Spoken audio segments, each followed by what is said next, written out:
support to the Minister and the Chair. Kia ora tātou.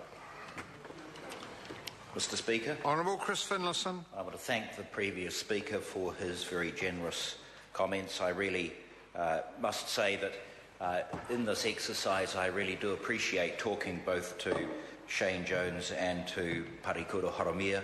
They're great people to discuss these issues with, because they are bipartisan issues. They are important issues that the Parliament has to get right.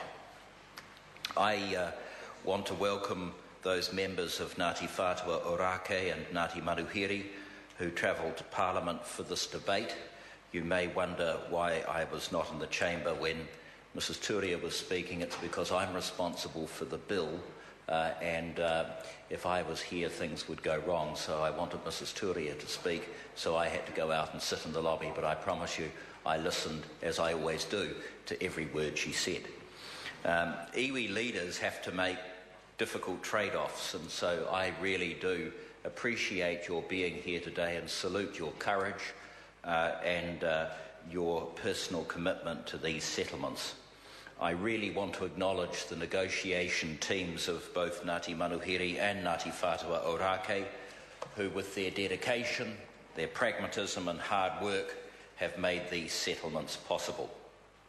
I join with Mrs Turia and Mr Jones in paying tribute to the efforts and struggles of past generations of Ngati Manuhiri and Ngati Whatua Orakei, who have sought justice from the Crown and who have contributed to these settlements contained within these bills. For Ngati Manuhiri, I acknowledge, Mr Speaker, the presence here tonight of Lali Haddon, who has pursued the grievances of Ngati Manuhiri against the Crown for over 20 years. It's largely as a result of his leadership that Ngati Manuhiri have reached this settlement. I also paid tribute to Mukhonek, whose pragmatic and positive engagement with the Crown contributed to what has been, as matters go, a very speedy negotiation from the time we signed the agreement in principle shortly before Christmas at the, what I think it's now called the Pullman, before we managed to have a very rushed meeting and sign that AIP before I think I headed off overseas. Sadly, Sir Hugh Carfer of Ngati Whatua Orakei is no longer with us. He was a great New Zealander. He was a scholar and negotiator of very high calibre who led Ngati Whatua Orakei negotiations with the Crown until his death in 2006. From then, Grant Hawke has ably taken the helm, and in addition to Mr Hawke's leadership, I acknowledge Puai Rameka, Tiwana Tibble, Graham Horsley, you always have to mention the lawyer Don Wackrow, and David Williams. Together they formed a formidable and highly professional negotiations team. And I have to tell you now, Mr Speaker, that there were a number of occasions when the Minister of Finance told me to toughen up and deal with them more firmly. Can I acknowledge the role of Sir Douglas Graham? His wisdom and foresight in developing a proposal that laid the foundation for negotiations in the wider Tāmaki region has been absolutely critical to the success of both these settlements. Mr Speaker, today we address the historical grievances of these iwi so that we can all move forward together, develop new relationships based on mutual trust and cooperation. And I think that both settlements are going to pave the way for these future relationships, and I'm very positive about them. I don't wish to repeat the matters that Mrs Turia covered in her speech, so I want to say something mainly about the redress components of these settlements. First, Ngati Whatua Orakei. In November last year, at a ceremony at Okahu Bay, the people of Ngati Whatua Orakei signed a deed of settlement with the Crown, and that gives effect to the undertakings by the Crown in the Orakei deed of settlement. It sets out the cultural and historical redress, including Crown acknowledgements, the apology, the historical account. a statutory acknowledgement over Crown land held for defence purposes at Kauri Point, and Crown land vested for control and management in the Auckland Council at Kauri Point on the North Shore. It contains protocols issued by the Minister of Culture and Heritage and the Ministers of Conservation and Economic Development, a letter of recognition from the Minister of Primary Industries regarding participation in and input into the fisheries planning processes, and for Ngati Whatua Orakei to become an advisory committee in relation to fishery resources within their primary area of interest. The settlement includes commercial redress comprising a quantum of $18 million plus interest, and it's less an on-account payment for $2 million received, as Mr Jones said, through the railways settlement in 1993. There's the purchase from the New Zealand Defence Force of the Wakakura block.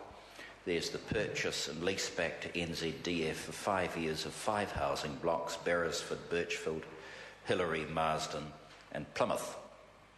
Redress for Ngati Whatua Orakei over volcanic cones on the isthmus and islands in the Gulf will be provided through the Tamaki Collective Settlement, which, as Mrs Turia said, is getting very close to being finalised.